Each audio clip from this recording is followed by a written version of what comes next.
چیزوں کو سمجھنے کی ضرورت ہوتی ہے، یعنی کہ وقتوں اور زمانوں میں فرق کرنا یہ خدا نے ہمیں دیا، ورنہ تو دن بھی ہو رہا تھا، رات بھی ہو رہی تھی۔ ہم دیکھتے ہیں کہ بس صبح ہوئی اور شام ہوئی، تو ضرورت کیا تھی سورج و چاند کی؟ لیکن ضرورت یہ تھی کہ آپ وقتوں اور زمانوں میں کیا کر سکیں، فرق کر سکیں۔ اور جو کرسمس کا نعرہ ہے، اصل میں خدا کا ظہور کسی بھی شکل میں، خدا کا ظہور کسی بھی شکل میں شکائنا کہلاتا ہے۔ خدا کا ظہور کسی بھی شکل میں کیا کہلاتا ہے، شکائنا۔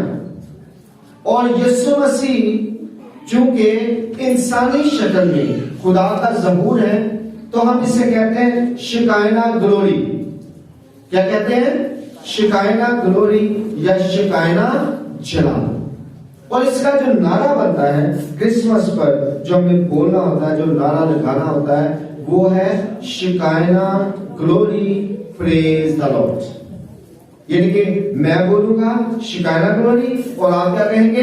پریز دی لارڈ۔ شکائنا گلوری، پریز دی لارڈ۔ شکائنا گلوری، پریز دی لارڈ۔ شکائنا گلوری، پریز دی لارڈ۔ شکائنا گلوری، پریز دی لارڈ۔ اب آپ کو یہ پتا چلا کہ اصل میں کرسمس کا جو نعرہ ہے وہ ہاللویا نہیں ہے، بلکہ کیا ہے؟ شکائنا گلوری ہے، کہ خدا مجسم ہو کر اس دنیا میں آیا، یعنی کہ خدا کا ظہور ہوا ہے انسانی شکل میں۔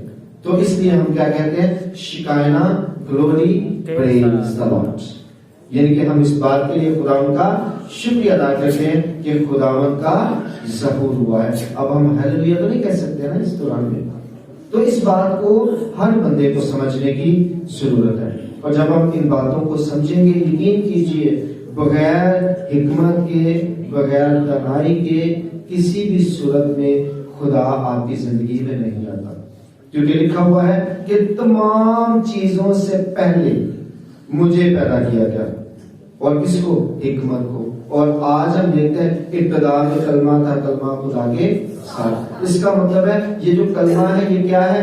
حکمت ہے، اور یہ سب سے پہلے پیدا کی گئی۔ اور جس بندے کے اندر یہ کلمہ ہے، یہ کہ مسیح ہے، وہ یقینی طور پر حکمت اور دانائی سے بھرا ہوتا ہے، اور پھر اسے تمام چیزوں کا پتا ہوتا ہے کہ کب مجھے کیا کرنا ہے۔ اور اگر اسے نہیں پتا تو اس کا مطلب ہے کہ اس نے ابھی تک کرنے سے کوئی بھی واقعیت حاصل نہیں کی۔ خدا کرے کہ ہمیں اس بات کی سمجھ آئے، آمین۔